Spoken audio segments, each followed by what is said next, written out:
Amados hermanos, esta tarde estamos continuando con nuestra serie de sermones titulada La maldad bajo la soberanía de Dios. Y para continuar con la segunda parte, les voy a pedir por favor que abran sus Biblias al capítulo 25. Empezamos leyendo en el verso 8, después nos brincamos el verso 9 y regresamos al verso 10 y leemos hasta el 12. Si ya están allá, hermanos, lean conmigo. Si no, por favor escuchen atentos a la santa y suficiente palabra de Dios. Beloved, this afternoon we will be continuing with our sermon series titled Evil Under the Sovereignty of God. And to continue with the second part of this series this afternoon, I'm going to ask you to please open your Bibles to the 25th chapter of the book of Acts. We will read verse 8, then we'll skip verse 9, then we'll read again on verse 10 through 12. If you're already there, please read with me. If not, please listen carefully to the holy and sufficient Word of God. Verse 8. Paul argued in his defense, neither against the law of the Jews, nor against the temple, nor against Caesar I have committed any offense. Verse 10. But Paul said, I am standing before Caesar's tribunal, here ought to be tried. To the Jews I have done no wrong, as you yourself know very well. Si soy pues un malhechor y he hecho algo digno de muerte, no rehuso a morir, pero si ninguna de estas cosas de que estos me acusan es verdad, nadie puede entregarme a ellos, apelo a César. Entonces Festo, habiendo deliberado con él el consejo, respondió, al César has apelado, al César irás. Amén. Hermanos, creo que sería beneficioso para todos regresar y repasar un poco sobre las cosas que hablamos y estudiamos en el sermón de la semana pasada. La semana pasada comenzamos esta serie y hablamos de la maldad específicamente de Festo y los judíos en este nuevo juicio de Pablo. Pero también hablamos de dos principales doctrinas en la narrativa de la semana pasada. Estas dos doctrinas, como recordamos, son la soberanía y la divina providencia de Dios. Brothers and sisters, I think that it will be beneficial for all of us to be able to go back and review a little of what we spoke about last week in the first part of this series. Last week we talked about the evilness or the evil actions of the Jews and the governor Festus against Paul in the trial in Caesarea. But we also talked about two main doctrines in that passage. Those two doctrines, as we remember, were number one, God's sovereignty, and number two, God's divine providence. Arturo Pink, hermanos, nos ayuda a entender la definición de la soberanía de Dios con estas palabras. Ven lo que dice Pink. La soberanía de Dios puede definirse como el ejercicio de su supremacía. Al ser infinitamente elevado sobre la criatura más elevada, Él es el Altísimo, Señor del cielo y de la tierra, sujeto a ninguno, influenciado por ninguno, absolutamente independiente. Dios hace lo que quiere, solo como Él le agrada para siempre y a Él agrada. En otras palabras, hermanos, lo que Pink dice es que la soberanía de Dios es el atributo por el cual Dios gobierna la creación entera. Now, when we talk about God's sovereignty, Arthur Pink helps us to understand the definition of God's sovereignty with these words. Listen to the words of Pink. He says, quote, the sovereignty of God may be defined as the exercise of His supremacy. Being infinitely elevated above the highest creature, He is the Most High, Lord of heaven and earth, subject to none, influenced by none, absolutely independent. He continues, God does as He pleases, only as He pleases, always as He pleases, end quote. In other words, what Pink is saying is that the sovereignty of God is the attribute of God by which God governs and rules the whole creation. Sobre la divina providencia, hermanos, nuestra confesión de fe de 1689, lo leí la semana pasada en el capítulo 5, párrafo 1, nos da una definición clara de la providencia de Dios. Esto es lo que dice la confesión, lo voy a leer una vez más. Dice la confesión, Dios, el buen creador de todo, en su infinito poder y sabiduría, sostiene, dirige, dispone y gobierna todas las criaturas y las cosas, desde la mayor, la más pequeña, por su sapientísima y santísima providencia, con el fin por el cual fueron creadas, según su presencia infalible y el libre e inmutable consejo de su propia voluntad, para alabanza de la gloria de su sabiduría, poder, justicia, infinita bondad y misericordia. Hermanos, para resumir en pocas palabras la providencia de Dios, de acuerdo a lo que nos dice la confesión, es que podríamos decir que la providencia de Dios es el atributo por el cual Dios sostiene, dirige, dispone y gobierna todos y cada uno de los hechos que ocurren en el mundo. Now, on divine providence, our 1689 Baptist Confession of Faith in chapter 5, paragraph 1, gives us a clear definition of God's providence. This is what the confession says, quote, God, the good creator of all things, in his infinite power and wisdom, doth uphold, direct, dispose, and govern all creatures and things, from the greatest even to the least, by his most wise and holy providence, the confession says, to the end of the which they were created according to his infallible foreknowledge, and for the free and immutable counsel of his own will, to the praise of the glory, his wisdom, power, justice, infinite goodness and mercy, close quote. To outline in a few words what the 1689 LBC says is that the providence of God is the attribute by which God sustains, directs, disposes, used in the same words as the confession, each and all of the events that happen in the world. El profeta Isaías en el capítulo 10, hermanos, nos da una muestra clara de estos dos atributos de Dios juntos. Les voy a pedir que vayamos allá al libro de Isaías, capítulo 10. Vamos a leer los versos 5 al 12. Leyendo en el capítulo 10, empezando en el verso 5, esto es lo que dice Isaías. Ay de Asiria, vara de mi ira, y bácula en cuyas manos está mi indignación. Contra una nación impía la envío, y contra el pueblo de mi furor la mandaré, para que capture botín y tome despojos y los pisotee como el lodo de las calles. Pero ella no tiene tal intento, ni siquiera en su corazón, sino que su intención es destruir y exterminar no pocas naciones, porque dice, ¿no son mis príncipes todos reyes? Now, in the book of Isaiah, in the 10th chapter of the book of Isaiah, in verses 5 through 12, in fact, please turn your Bibles to Isaiah chapter 10. We'll start reading in verse 5 all the way to verse 12. This passage clearly illustrates these two attributes of God working together. Again, beginning in verse 5 of Isaiah chapter 10, this is what Isaiah writes. Woe to Assyria, the rod of my anger, the staff in their hands is my fury. Against all godless nation I send him, and against the people of my wrath I command him, to take spoil and seize plunder, and to tread them down like the mire of the streets. But he does not so intend, and his heart does not so think. But it is in his heart to destroy and to cut off the nations, not a few, for he says, ¿Are not my commanders all kings? Isaías continúa, hermanos, en el verso 9 al 11.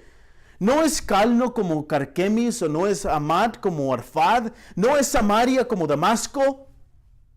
Como mi mano alcanzó los reinos de los ídolos cuyas imágenes talladas excedían a las de Jerusalén y Samaria, como hice a Samaria y a sus ídolos, ¿no haré así también a Jerusalén y sus imágenes?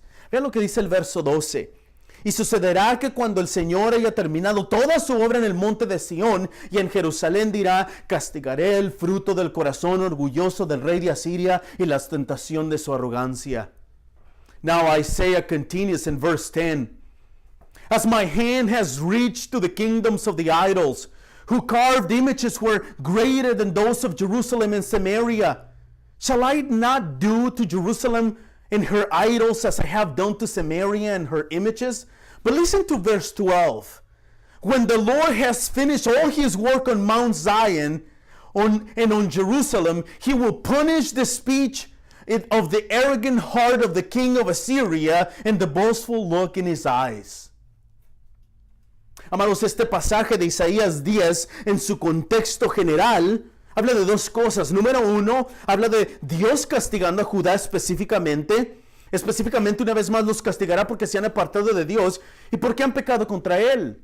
Más específicamente aún son los pecados de opresión, abuso de poder y el pecado de pervertir la justicia con una malvada tiranía.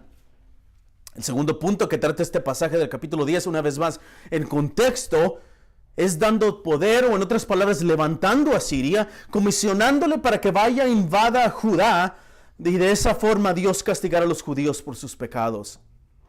Now, beloved, the general context of this passage of Isaiah 10 speaks of two things. Number one, speaks of God punishing Judah. Specifically, He will punish Judah because they have turned away from Him. Even more specifically, their sins are sins of oppression, abuse of power, and the sin of perverting justice with evil tyranny. Now, the second point in the general context of Isaiah is that God will deal with Judah rising Assyria, commissioning Assyria to go and to attack Judah, and so that God will punish the Jews for their sins. That's what we see in this passage. Pero en este pasaje, hermanos, de manera precisa que vemos claramente los dos atributos de Dios juntos. Estos dos atributos son los que estamos estudiando en el pasaje de Hechos 25 el día de hoy. Dios, hermanos, en su inmensa sabiduría y divina providencia, levanta a Siria, le da poder a Siria, los hace fuertes, los lleva a Judá, y Dios los usa como la vara de su ira para castigar a los judíos. Esto significa, hermanos, que los judíos pagarán las consecuencias por su pecado ante Dios, y Dios mismo usará a Siria para castigar a Judá. It is precisely in this passage of Isaiah chapter 10 that we clearly see these two attributes of God working together, His sovereignty and His providence. These two attributes are the same attributes we find also in the chapter 25 of the book of Acts we're studying today. God, in His immense sovereignty and divine providence, rises Assyria. God gives Assyria power. He makes them strong. And then God will use him to be God's rod of wrath to punish the Jews. This means that the Jews will pay for the consequence of their sin. And God is using Assyria to accomplish that very work, to punish Judah. Pero no solo Dios castigará a Judá y usará a Siria para hacerlo, hermanos. Dios también castigará a Siria por el orgullo de su corazón. Porque Asiria se levantará como una gran nación y pensará que ellos han logrado muchas cosas, que ellos por sus malvadas acciones, que su corazón orgulloso, hermanos, Dios también los castigará a ellos. Amados hermanos, en este pasaje es claro ver la soberanía de Dios obrando en cada una de las cosas que Él ha hecho para llevar a cabo su predestinado y soberano plan. Este pasaje, hermanos, es claro ver que Dios providencialmente gobierna la mente, los corazones y las voluntades de los hombres para llevar a cabo sus predestinados planes. But not only that God will punish Judah and use Assyria to do so, but God would also punish Assyria for the pride of their heart. We read that in the text. Because Assyria will rise up as a great nation and they will think that they have accomplished all of these things and all of their evil deeds and on their own. And by their proud heart, God would also punish them. Beloved brethren, in this passage, it is clear to see the sovereignty of God working in each of the things He has done to carry out His predestined and sovereign plan. But also, in this passage, it is clear to see God working providentially, transforming the minds, the hearts, the will of men to carry out His predestined plan. Y esto es precisamente, hermanos, lo que estaremos estudiando en el pasaje de esta tarde. Esta tarde seremos testigos de la soberanía y la providencia de Dios dirigiendo, gobernando y orquestando todos y cada uno de los hechos, los deseos y las voluntades, no solo de la de Pablo, sino también las de los judíos y la del gobernante Festo. Y les voy a pedir, hermanos, que consideremos juntos el sermón de esta tarde en un solo punto principal. Una vez más, lo dije la semana anterior, esto no es común hacer nada más un texto, pero un punto, pero el texto es tan profundo, hermanos, que es obligatorio para mí dividirlo en dos y poder tener dos sermones distintos. De cualquier forma, hermanos, quiero que pongamos atención a los hechos ocurridos en la defensa de Pablo ante Festo, en la cual veremos la soberanía de Dios y la divina providencia de Dios en el único punto de este sermón.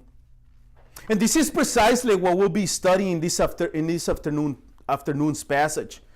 This afternoon we will witness the sovereignty and the providence of God directing, ruling, and orchestrating each and every one of the facts, desires, and wills of the people involved in his trial. Not only Paul's, but those of the Jews and the governor Festus also. And I'm going to ask you to please consider with me this afternoon sermon in one single point. Now I know this is not normal to have one point in one sermon, I get it. But this was too great of a passage for me not to divide it into two. In any way, I want us to pay attention to the events that occurred in the defense of Paul before Festus, in which we will see the sovereignty and the divine providence of God in the only point of this sermon. Y les voy a pedir, hermanos, que por favor vayamos al verso 8 para comenzar con el primer y único punto de este sermón. Este es la soberanía de Dios y la providencia de Dios en la defensa de Pablo. Y para ver la soberanía de Dios en estos hechos, hermanos, necesitamos regresar al verso 8. Ahí en el verso 8, Pablo comienza su defensa una vez más frente a los judíos, pero ahora en frente de otro gobernador romano.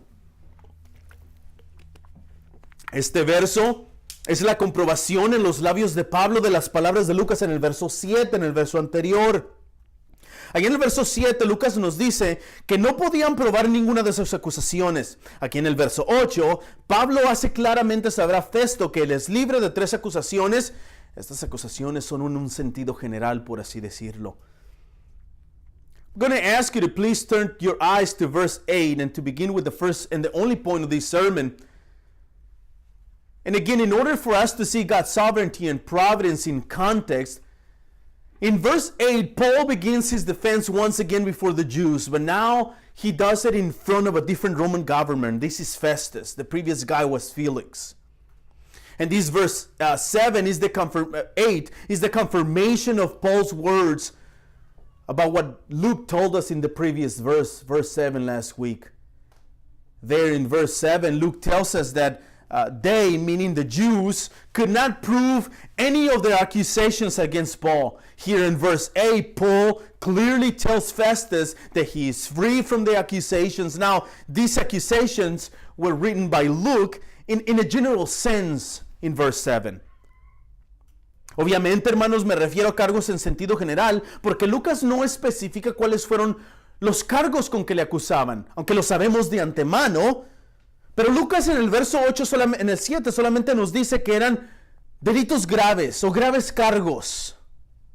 De acuerdo con el verso 8, estos cargos son, número 1, Pablo no ha cometido ningún delito en contra de los judíos. Número 2, Pablo no ha cometido ningún delito en contra del templo. Y número 3, Pablo no ha cometido ningún delito en contra de César. Now, ahora el César, en el tiempo que está sucediendo estas cosas, es el malvado Nerón. Un César que odió a los cristianos después y mató a muchos cristianos después de esto. Pero si ponemos atención a las palabras de Pablo en su defensa, en este verso 8, nos podemos dar cuenta que sin decir las palabras Pablo, soy inocente, él está diciendo, declarando que es inocente. Now, when I'm talking about accusations written by Luke in verse 7 in a general sense, I'm saying that these accusations are in general sense because Luke does not specify in verse 7 what the churches were. Now, Luke only tells us in verse 7 that they were serious charges. Now, according to verse 8, where we are now, and according to the words of Paul, the accusations in the general sense are 3. Number 1, Paul has not committed any crime against the Jews. Number 2, Paul has not committed any crime against the temple. And number 3, Paul has not committed any crime against Caesar.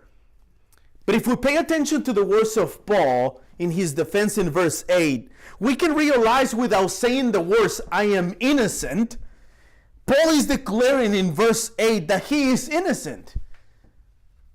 Ahora en el verso 10, hermanos, es crucial para que podamos nosotros ver la providencia y la soberanía de Dios. El verso 10 es la respuesta de Pablo a la pregunta de César en el verso de Festo en el verso 9 que vimos en la primera parte de este sermón. Festo le pregunta a Pablo, ¿estás dispuesto a ir a Jerusalén y ser juzgado delante de mí? Aquí en el verso 10, Pablo le responde, ante el tribunal de César estoy, que es donde debo ser juzgado. Ningún agravio hecho a los judíos, como también usted muy bien lo sabe. Now, if we pay attention to verse 10 is crucial for us to understand God's providence and sovereignty in this account. Verse 10, we read Paul's answer to Festus, question that was written by Luke in verse 9. We talked about that last week. Festus in verse 9 asks Paul, do you wish to go up with me to Jerusalem and be tried on these charges before me there? Then here in verse 9, Paul replies to Festus, I am standing before Caesar's tribunal where I ought to be tried. To the Jews I have done no wrong, as you yourself very well know. Una vez más, hermanos, esta respuesta de Pablo refleja la soberanía y la providencia de Dios. Con estas palabras, Pablo está respondiendo a Festo que él estaba dispuesto a ir a Roma para salvar su vida. Aunque debo decir en un sentido general que sí fue así, Pablo sabía que él ya había estado frente a los judíos en 2 ocasiones. Pablo ya sabía las intenciones de los judíos que querían matarlo. Pablo ya había estado bajo custodia al menos por 2 años en este lugar y pensó mucho las cosas durante este tiempo. Now, once again, this response from Paul reflects the sovereignty and the providence of God. I will explain why. But these words of Paul to Festus, Paul is telling Festus that he's willing to go to Rome to save his life. Although I must say that in a general sense, yes, it was like that. Paul wants to save his life. But by Paul saving his life appealing to Caesar, Paul already knew that he had been already twice in trial before the Jews. He already knew that he was twice in trial before the Roman government. He already knew that the Jews twice wanted to kill him. Paul had been in custody at this time for at least 2 years. I think that Paul might have thought about these things for this time. Pero esta respuesta no es la sabiduría de Pablo, hermanos. Como si Pablo en su misma mente hubiera formulado un plan para salvar su vida. Más bien, hermanos, más bien, Dios en su divina providencia, hermanos, Dios en su santa soberanía lo había hecho todo. Dios había ordenado todas las cosas de antemano desde antes de la fundación del mundo. Dios había permitido la maldad de los judíos. Dios había permitido la maldad de Festo. Festo había tomado el puesto de Félix, dado que los judíos prácticamente lo quitaron del puesto. Festo, al ver esto, tenía razones para querer agradar a los judíos. Y, por supuesto, su puesto estaba en la cuerda floja. Todo esto, hermanos, fue permitido por Dios. Todo esto fue orquestado por Dios. Todo esto, hermanos, fue gobernado por Dios. Now, once again, this response of Paul is not Paul's wisdom. It's not that he formulated something in his mind to save his life. Rather, brethren, it is God in his divine providence working all things out. God in his holy sovereignty had done everything. God had ordered all things beforehand, before the foundation of the world. God had allowed everything, the wickedness of the Jews, the evilness of Festus. Now remember, Festus has taken Felix's place as a governor because the Jews didn't like Felix, so basically they kick him out. Now Festus is coming in, and he knows about Felix, and he knows about the Jews, and of course he wants to make peace with the Jews because his position is on the line. All of these, dear brethren, was no surprise to God. Festus, realizing that his job was on the line, he had reasons to please the Jews. And that also didn't take God for surprise. All of these acts were allowed by God. All of these was orchestrated by God. All of these, brethren, all of it was governed and ruled by God himself. Pero creo que alguien de ustedes esta tarde podría estarse preguntando, ¿cómo sabes que esto fue ordenado y permitido por Dios? O alguno de ustedes puede estar pensando, ¿por qué otra opción le quedaba a Pablo? No tenía otra opción. Si se regresaba a Jerusalén lo iban a matar. ¿Cómo sabes tú que esto lo estaba haciendo Dios? Para responder estas preguntas, hermanos, podemos usar el ejemplo de los hechos sucedidos en el éxodo de Israel en la esclavitud de los egipcios. Now, I think that someone here might be thinking at this time, well, how do you know that all of this was ordered and allowed by God? How do you know that? Or someone of you might be thinking this afternoon, so what was left to Paul to do? I mean, if he goes back to Jerusalem, they're going to kill him there. He had no other option. How do you know that God is doing all of these things? To answer these questions and to prove that God was orchestrating all of these events in Paul's trial, I will use the example of the events in Exodus, in the Exodus of Israel from slavery from Egypt. En Éxodo, hermanos, el capítulo 3, en los versos 17 y 18, después de esto, en el verso 21, por favor, abran sus Biblias este pasaje, Éxodo capítulo 13, versos 17 y 18, ahí leemos estas palabras. Cuando Faraón dejó ir al pueblo, Dios no los guió por el camino de la tierra de los filisteos, aunque estaba cerca, porque Dios dijo, no sea que el pueblo se arrepienta cuando vea guerra y vuelvan a Egipto, el verso 18. Dios pues hizo que el pueblo diera un rodeo por el camino del desierto hacia el Mar Rojo. En orden de batalla subieron los israelitas de la tierra de Egipto. Luego en el verso 21 nos brincamos y en el 21 dice, el Señor iba delante de ellos de día en una columna de nube para guiarlos por el camino y de noche en una columna de fuego para alumbrarlos, a fin de que anduvieron de día y de noche. Now if you turn your Bibles to chapter 13 of the book of Exodus, and we start reading in verse 17, we read verse 17 and 18, and then we'll skip 19 and 20, and we read again in verse 21. This is what we read there in Exodus 13. Moses says, when Pharaoh let the people go, God did not lead them by the way of the land of the Philistines, although that was near, for God said, lest the people change their minds when they see the war and return to Egypt. Verse 18, but God led the people around the way of the wilderness towards the Red Sea, and the people of Israel went up to the land of Egypt equipped for battle. Now then we skip to verse 21, and this is what we read in verse 21. And the Lord went before them day by day in a pillar of cloud to lead them along the way, and by night in a pillar of fire to give them light, and that they made trouble day by day and by night. Amados, este pasaje de Éxodo concerniente a los hechos de la salida de Israel nos muestra no solo la soberanía de Dios, sino también la divina providencia de Dios. El mismo pasaje, hermanos, nos da la razón del por qué Dios no quiso llevar a Israel por el camino más corto. De hecho, Dios lo llevó por el camino más largo. Pero quiero que pongamos atención especial a las palabras que usa Moisés para detallar esta narrativa. Now, this passage from Exodus concerning the facts of Israel's departure from Egypt shows us not only the doctrine of God's sovereignty, but also the doctrine of God's divine providence. The same passage gives us the reason why God did not want Israel to take the shortest way, but in fact, He made them go around. But I want us to pay special attention to the words of Moses as he details this account. Vean específicamente, hermanos, por ejemplo, las palabras del verso 17. El verso 17 dice, cuando Faraón dejó ir al pueblo, Dios no los guió. Pongan atención a esas palabras, Dios no los guió por el camino de la tierra de los filisteos. O pongamos atención también a las palabras del verso 21. Ahí el Espíritu dice, el Señor iba delante de ellos de día en una columna de nube. Y vean las palabras, para guiarlos por el camino.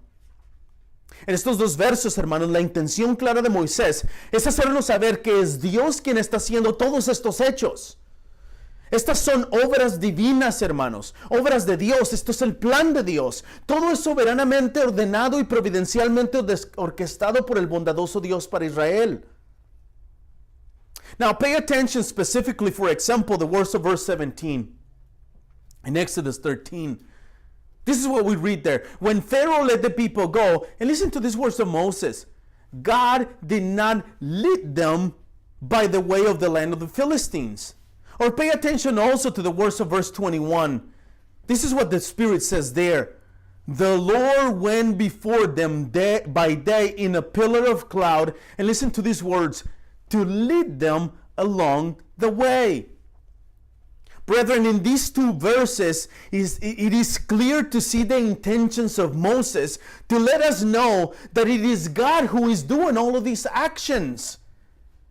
These are divine works. These are actions and of the plan of God.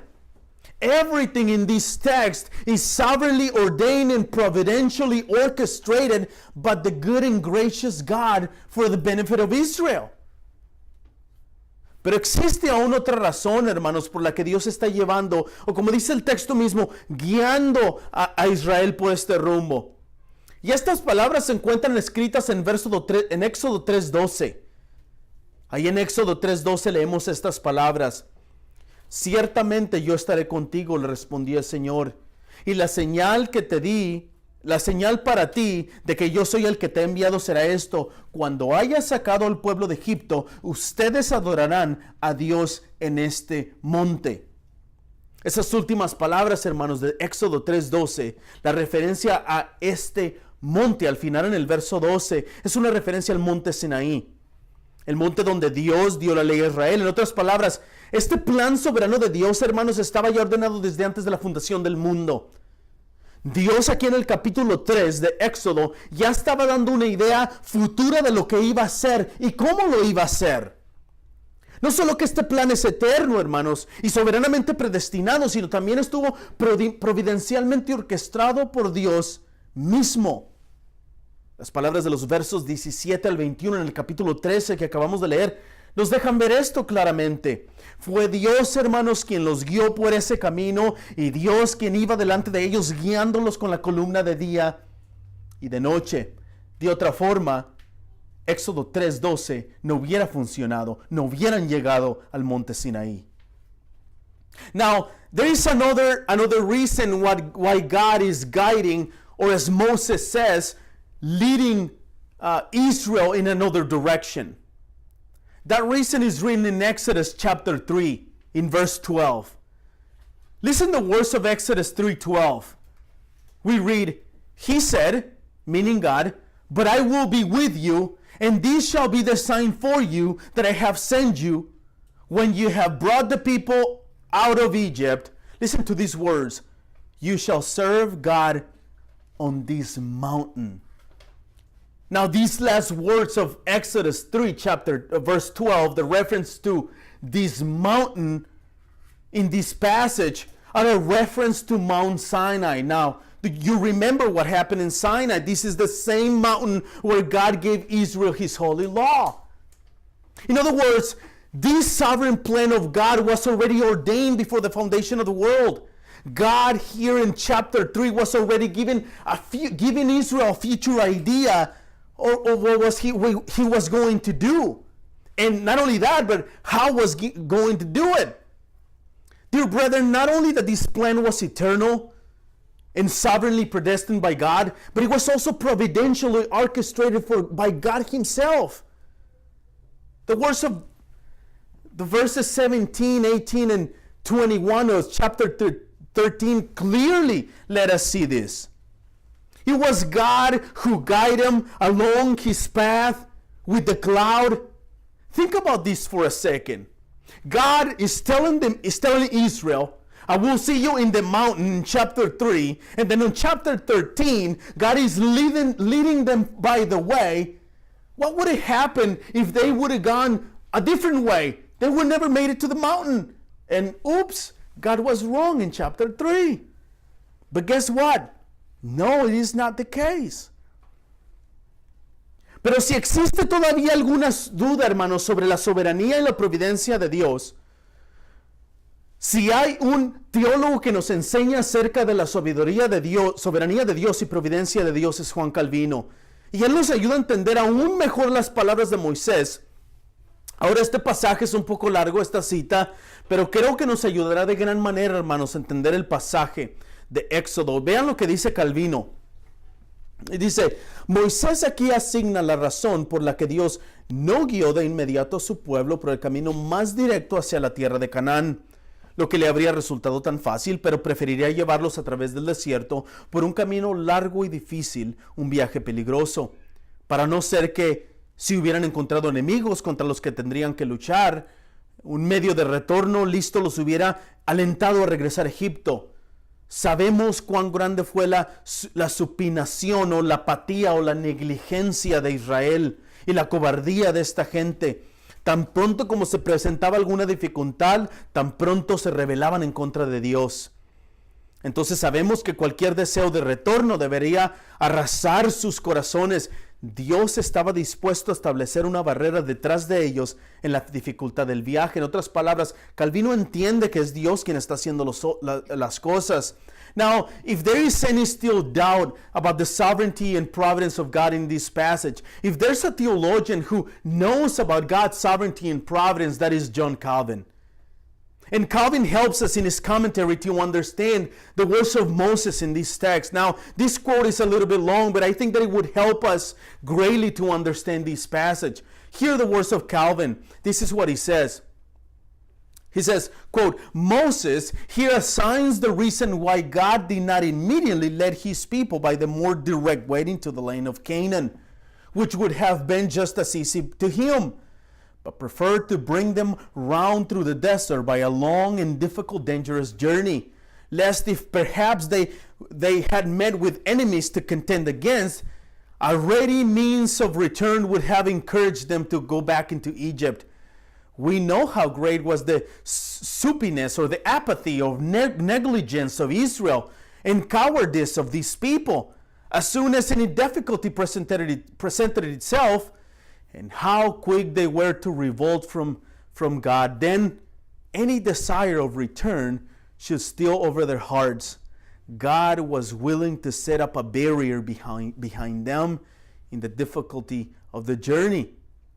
Calvino continúa en su comentario, hermanos. Por lo tanto, vean las palabras de Calvino. Dios proveyó excelentemente para ellos, guiándolos por caminos inaccesibles y por su propio cansancio cerrando la puerta en contra de su deseo de regresar a Egipto.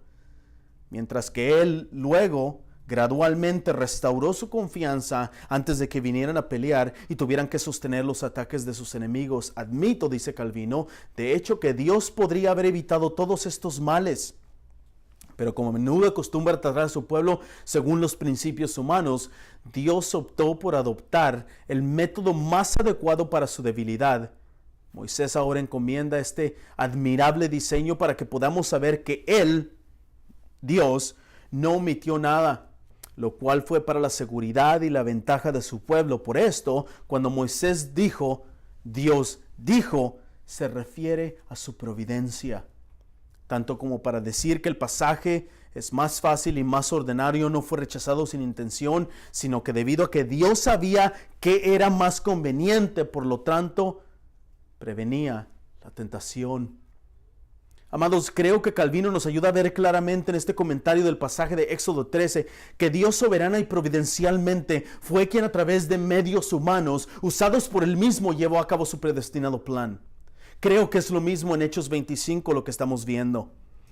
Calvin continues in his commentary and he says, therefore, God provided excellently for them by leading them through the inaccessible paths and by their very weariness shutting the door against their ever desiring to return to Egypt.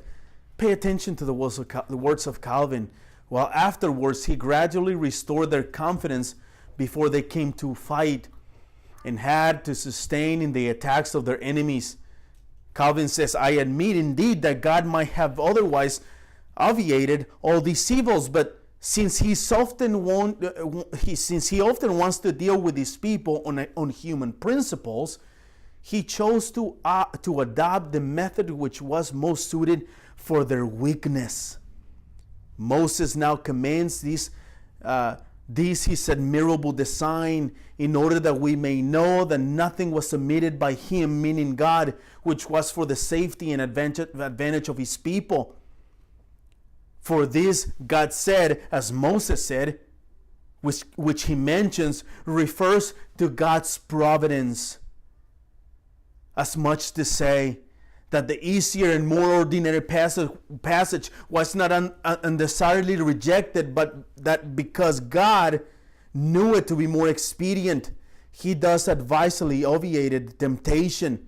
Beloved, I believe that Calvin helps us to see clearly in this commentary of passage of Exodus 13 that God sovereignly and providentially was the one who through human beings used by himself carried out his predestined plan. I think that Calvin makes this really clear. Y de la misma forma, hermanos, en el pasaje de esta tarde, Dios en su infinita sabiduría, poder y soberanía y divina providencia hizo que todas las cosas funcionaran de tal manera que al parecer Pablo se le quedara solo una opción, y esta era ir a César.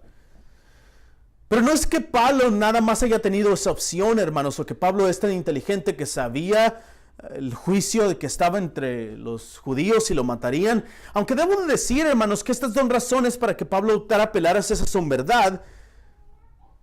Lo que digo en otras palabras es que las acciones de los judíos, las acciones de Festo, las opciones que Pablo tiene, las mismas palabras de Pablo son todas manejadas y dirigidas soberanamente por el Señor para llevar a cabo su plan. Al final de cuentas, hermanos, el plan de Dios es llevar a Pablo a Roma, porque Pablo es su instrumento escogido para esta tarea. Now, in the same way that the passage of Exodus shows us God's providence and sovereignty, I think we see the same thing in this afternoon's text. God in his infinite wisdom, power, and sovereignty, and divine providence made all things work in such a way they are apparently, Paul only had one thing to do, to appeal to Caesar. Now, if we see things humanly, of course, he only has one thing to do. But it is not only that Paul only had that option, or that Paul was so intelligent that he wanted to avoid to die in the hands of the Jews. He wanted to avoid another trial. Although I must say that these two reasons are legitimate, and by Paul choosing to see Caesar is saving his life, all of that is true. But that is not the main reason why he chose to do that. What I'm saying, in other words, is that the actions of the Jews and the actions and the words of Festus, the choices that Paul has made, everything, the very same words of Paul are controlled and directed by the sovereign Lord. Now, you might be asking right now, but why? Why is God orchestrating all of this? Well, because Jesus himself told Paul in Acts chapter 23, verse 11, that he will take him to Rome. So in other words, the Lord Jesus Christ is working everything to bring Paul to the city of Rome for him to preach the gospel there. Al final, los versos 11 y 12 nos dan detalles de la apelación de Pablo a César. Pero en estos dos versos, especialmente en el verso 11, podemos ver la continuación de la soberanía de Dios y la providencia de Dios en este juicio. Existe un dicho común que dice, el que nada debe, nada teme. Y este dicho es parecido a las palabras de Pablo ahí en el verso 11. Pablo dice ahí, si soy pues un malhechor y he hecho algo digno de muerte, no rehúso morir.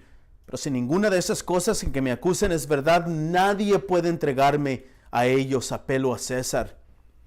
Now in the end, in verses 11 and 12, we find the details of Paul's appeal to Caesar.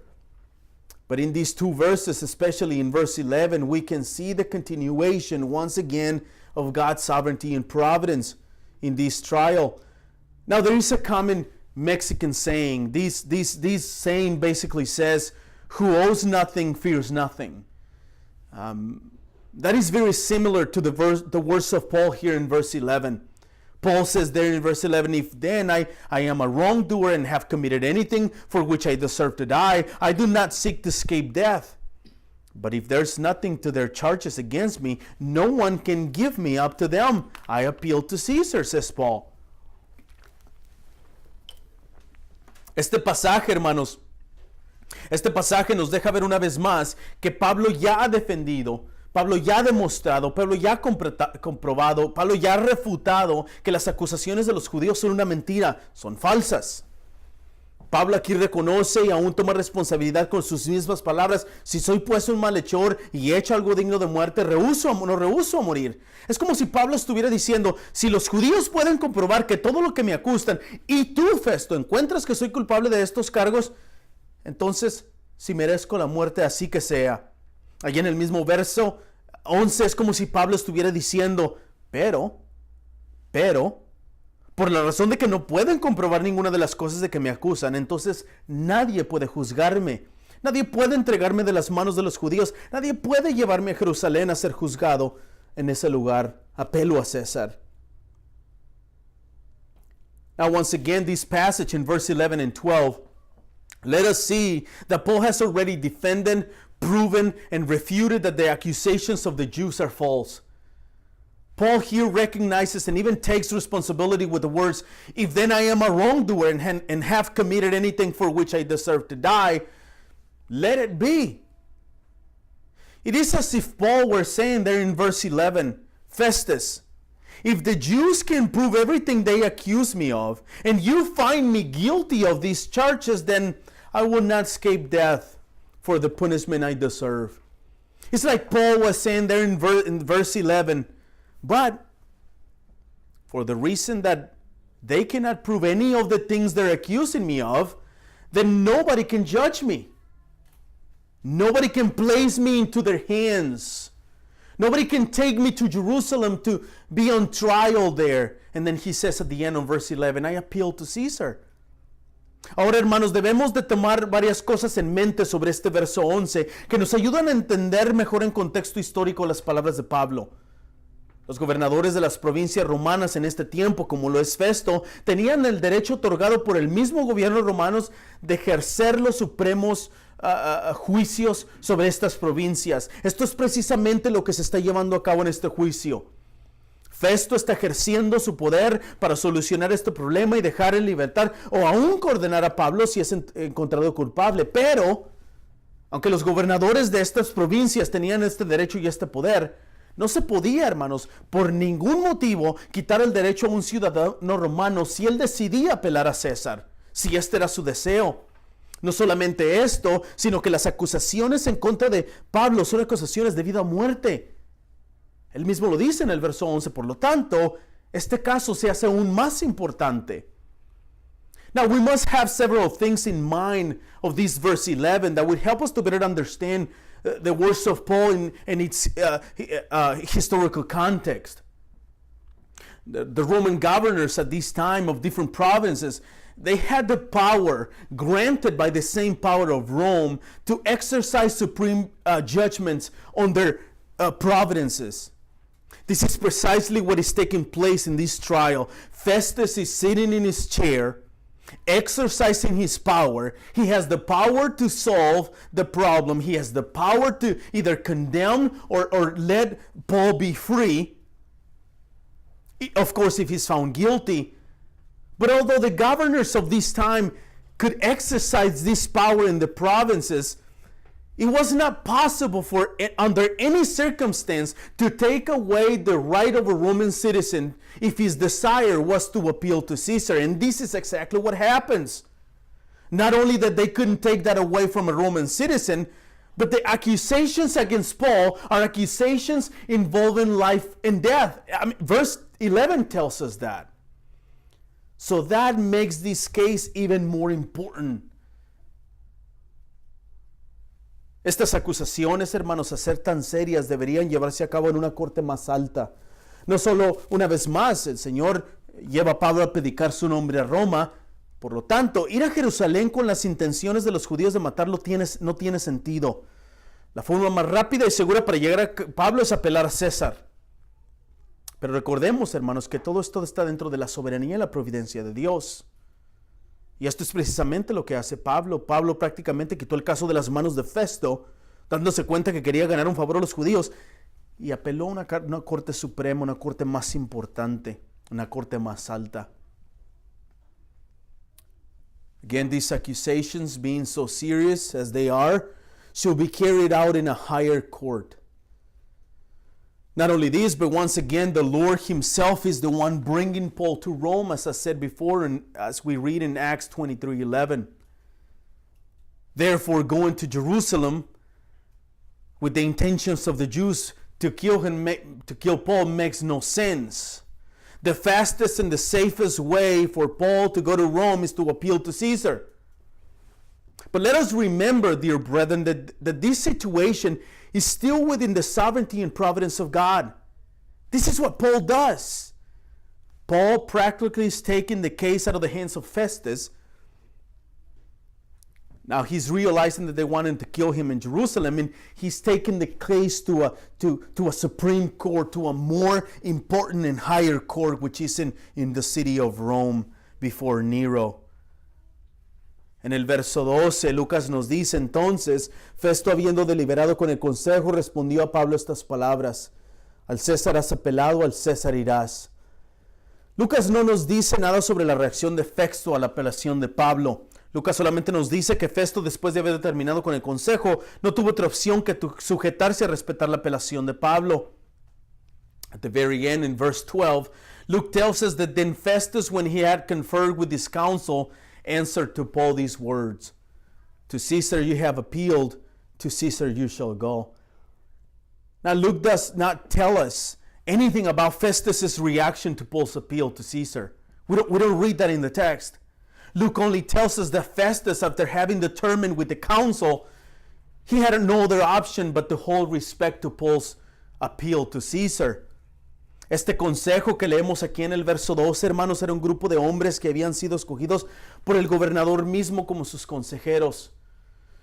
Estos hombres eran comúnmente reconocidos por varios nombres: asesores, capitanes. Algunas veces se les llamaban los amigos del gobernador. Festo, después de haber escuchado el consejo de estos hombres, después de haber solicitado una mejor asesoría en asuntos legales y las leyes romanas, decidió acceder a la apelación de Pablo de ir a César. Ahora, hermanos, esta apelación de Pablo, estos consejos del consejo, por así decirlo, esta declaración de Festo no son nada más que el cumplimiento una vez más de la promesa de nuestro Señor Jesucristo de llevar a Pablo a Roma en Hechos 23:11. El Señor Jesús, hermanos, de una forma u otra, soberana y providencialmente, está cumpliendo su palabra sin que ninguna circunstancia o decisión humana lo detenga. Como lo mencioné la semana anterior, hermanos, nada detendrá los planes eternos del Señor, porque solo existe un libre albedrío. Ese es el de Dios. Now, this word council, we read there in verse 12. This council was a group of men who had been chosen by the governor himself as his advice men, his counselors, to help him with legal matters, because a lot of times the governors didn't know the law. These men, this council, were commonly known by various names at that time: advisors, captains. Sometimes they were called the friends of the governor. Now Festus, after having heard the advice of this council, after having requested their advice in legal matters and the Roman laws, he decided to comply to Paul's appeal to go to Caesar.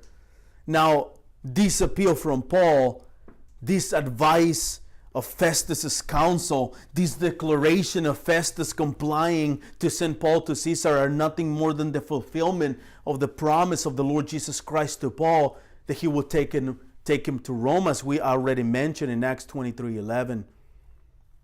The Lord, dear brethren, the Lord Jesus is, in one way or another, sovereignly and providentially, is fulfilling his word without any circumstance or any human decision or any free will getting in the way, stopping God's plan. As I mentioned last week, nothing will stop the eternal plans of the Lord Jesus Christ, because there is only one free will, and that is God's. Amados, para concluir el sermón de esta tarde, permítanme citar las palabras de un sermón predicado el 11 de abril de 1858 por el príncipe de los predicadores, Carlos Spurgeon, titulado Providencia. Escuchen las palabras de Spurgeon. Y ahora en conclusión, dice Spurgeon, hermanos y hermanas, si estas cosas son así, si todos los cabellos de nuestra cabeza están contados, y si la providencia proporciona a su pueblo todas las cosas necesarias para esta vida y piedad, y dispone todo con una sabiduría infinita e infalible, ¿qué clase de personas debemos ser? En primer lugar, debemos ser una raza audaz de personas. ¿Qué tenemos que temer?, pregunta Spurgeon. Otro hombre mira hacia arriba y si ve un rayo tiembla ante su misterioso poder. Creemos que tiene su camino predestinado. Podemos pararnos y contemplarlo, aunque nos expongamos prestuosamente a ello. Podemos confiar en nuestro Dios en medio de la tormenta. Estamos en el mar, las olas se lanzan contra la nave, ella se tambalea de aquí para allá. Otros hombres tiemblan porque piensan que todo esto es una casualidad. Nosotros, hermanos, sin embargo, dice Spurgeon, vemos un orden en las olas y escuchamos como una música en los vientos la voz de Dios. Es para nosotros estar pacíficos y tranquilos en medio de los problemas, dice Spurgeon. Para otros hombres, la tempestad es una cosa temible, pero nosotros creemos que la tempestad está en la mano de Dios. Spurgeon pregunta, ¿por qué deberíamos agitarnos? ¿Por qué deberíamos temblar? En todas las convulsiones del mundo, en toda angustia temporal y peligro, es para que estemos tranquilos y serenos mirando a Dios con confianza. Nuestra confianza debería ser muy parecida en comparación con el hombre que no es un creyente en la operación y en algo muy maravilloso.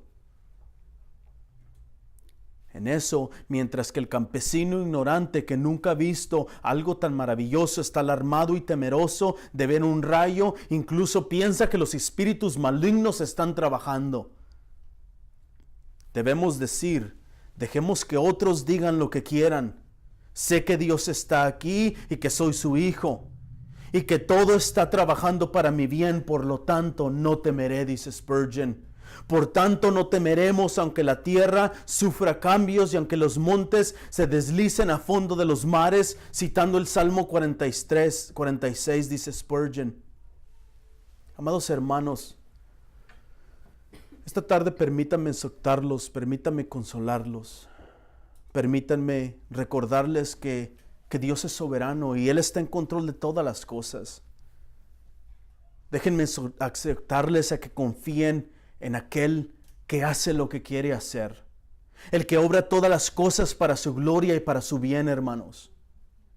Permítanme también recordarles, hermanos, que su vida, sus problemas, sus deseos, sus planes, si está siendo vivida de acuerdo a la voluntad de Dios, hermanos, no depende de la voluntad de ningún hombre, o de la suerte, o del destino, sino de la voluntad de Dios, el único Dios, el verdadero Dios, el creador, el sustentador de todas las cosas, el todopoderoso, aquel que controla todas las cosas con el poder de su palabra. Amén. Beloved, to conclude this afternoon's sermons, let me quote the words of a sermon preached on April 11, 1859 by the Prince of Preachers, Charles Spurgeon, titled Providence. Please listen to the words of Spurgeon. Spurgeon says, "And now, in conclusion, brethren and sisters, if these things be so, if the hairs of our head are all numbered, and if Providence provides for His people all things necessary for this life and godliness, and arranges everything with infinite and unerring wisdom, what manner of persons are we to be? In the first place, we ought to be a bold race of people. What have we to fear?" he asks. Another man looks up, and if he sees a lightning flash, he trembles at his mysterious power. We believe it has its predestined path. We may stand and contemplate it, although we would not presumptuously expose ourselves to it, yet we can confide in our God in the midst of the storm. We are out at the sea. The waves are dashing against the ship. She reels to and fro, here and there. Other men shake because they think that this is all a chance. We, however, see an order in the waves and hear a music in the winds, Spurgeon says. It is for us to be peaceful and calm. To other men, the tempest is a fearful thing, but we believe that the tempest is in the hand of God. Why should we shake? Why should we quiver? In all convulsions of the world, in all temporal distress and danger, it is for us to stand calm and collected, looking boldly on. Our confidence shall be very much the same in comparison with the man who is not a believer in providence, as the confidence of some men learned surgeon who, when he's going through operation, sees something very marvelous, but yet never shudders at it, while ignorant peasant who has never seen anything so wonderful is alarmed and fearful, and even thinks that the evil spirits are at work. We are to say, he says, let others say what they please. I know God is here, and I am his child, and this is all working for my good. Therefore, he says, I will not fear. And then he quotes Psalms 48. Though the earth be removed and though the mountains be carried into the midst of the sea, I will not fear. And so, dear brethren, this afternoon, allow me to exhort you. Allow me to comfort you. Allow me to remind you that the sovereign God is in control of all things. Let me exhort you, dear brethren, that to trust in the one who does as he pleases, the one who is working all things for his glory and for your good. And let me also remind you that your life, your problems, your desires, your plan, if your life is being according to God's will, your life, dear brethren, do not depend on your will or the will of other men or chance or destiny. No, dear brethren, your life is in the hands of the true Creator, the Sustainer, the Almighty God, the one that controls all things with His own word. Amen. Vamos a orar, hermanos. Let's pray. Father, as we hear your word, let us be encouraged, Lord. Let us remember that you are in control of all things. Let us remember that you are sovereign. Let us remember that you control all things.